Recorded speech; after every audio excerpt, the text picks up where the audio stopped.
I want to share with you a story. This is a true story. This was printed in the California Teachers Journal, May 1964 in California. It goes like this. I am a physical education teacher and coach. I work with over 500 boys each day. This has been my occupation for more than 20 years, and I really do enjoy it. You know what they say about us PE teachers and coaches? They say we're tough, we're stern, we don't take a lot of junk. And yet, underneath this exterior, there are feelings and an understanding that must exist if my job is to be done as a junior high school PE teacher and coach. But this is not my story. No, this is a story about Bobby Palacio, a 9th grade Mexican-American boy. When Bobby came to us as a skinny 7th grader, he looked around the gym. He saw on one side of the gym all of our conference championship banners. We had a very strong physical education and athletic program. There were banners year after year after year.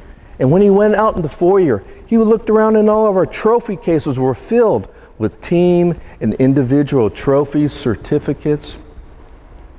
But what really got Bobby Palacio's eye on the other side of the gym was our record wall. We had kept records from the very first year Sequoia Junior High School in Fresno, California had opened up. And we had records for the 100-yard dash, for the long jump, for the bench press, and the rope climb. You see, in the rope climb, you start from a standing start. You jump as high as you can. You climb as quickly as you can. At the 15-foot height, there's a wooden disc. You touch the disc, and that's the amount of time. He said, Coach, how come there's only two names under the rope climb? And I explained to him, well, the very first year, we had the record established. And then the second year, a fine athlete came and established the record, 2.1 seconds. It's never been broken since. He looked at me and said, Coach, I'm going to break that record. Just an average kid. But at the end of a 7th grade year, Bobby Palacio was able to climb the rope in 3.7 seconds. Extremely fast for a 7th grade boy. And at the end of his 8th grade year, last year, he was able to climb the rope in 2.5 seconds. Very fast for a junior high school 8th grader. This year, it seemed like his entire life was wrapped around him breaking the record. I saw him at the local grocery store bagging groceries this past summer. You see, Bobby's parents always worked several jobs. They came from a very limited situation. Excuse me.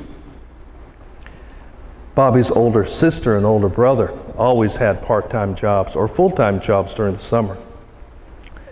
So when I saw Bobby bagging groceries at the local grocery store, he said, Coach, I'm going to break that record. And I said, Bobby, if anyone can, you can.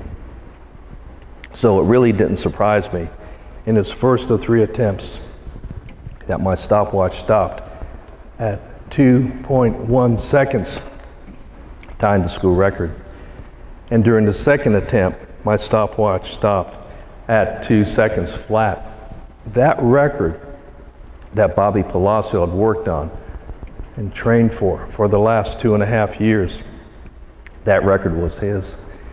But as he came down from the rope, there was a question I had to ask Bobby. For you see, I wasn't quite sure if that board at the 15-foot height had been touched.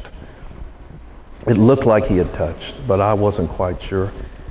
And there was only one person in the gym that day that knew the answer, and that was Bobby. So as he came towards me, I said, Bobby, did you touch?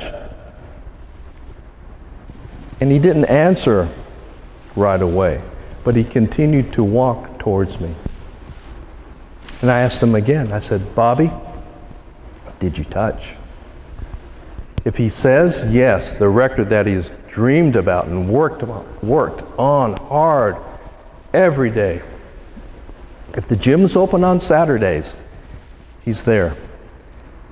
He had my phone number. He would call me during the weekends, during the long Christmas vacations, during the summer. He said, "Coach, can you open up the gym? I really would like to break that record." If he says yes, the record is now his.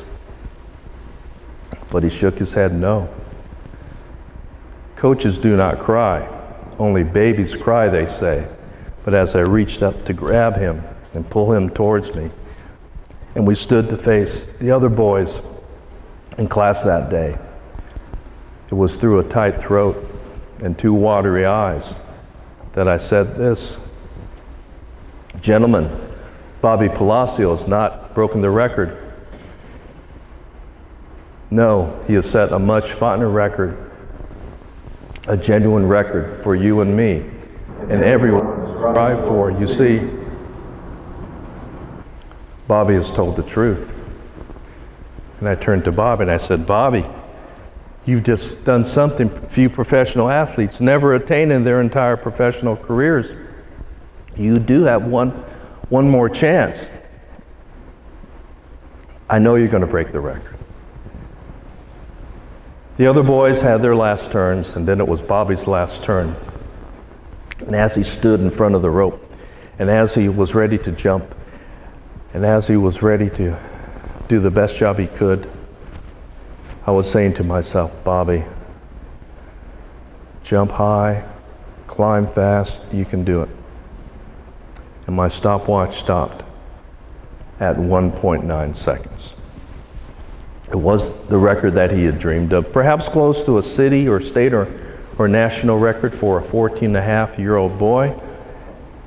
And when the bell rang, I walked away misty-eyed from this group of men, but I was thinking this to myself: "Bobby Palacio, with your brown eyes and your tan-skinned body, black hair, Bobby, at age 14, you are a better man than I. I thank you for climbing so very, very high today." So who's this story about? It's about you. It's about teaching physical education. It's about the power and commitment you bring to the gym, to the classroom, out on the field every day. Every day. You are the most important person in your school. I believe it. Now you need to believe it.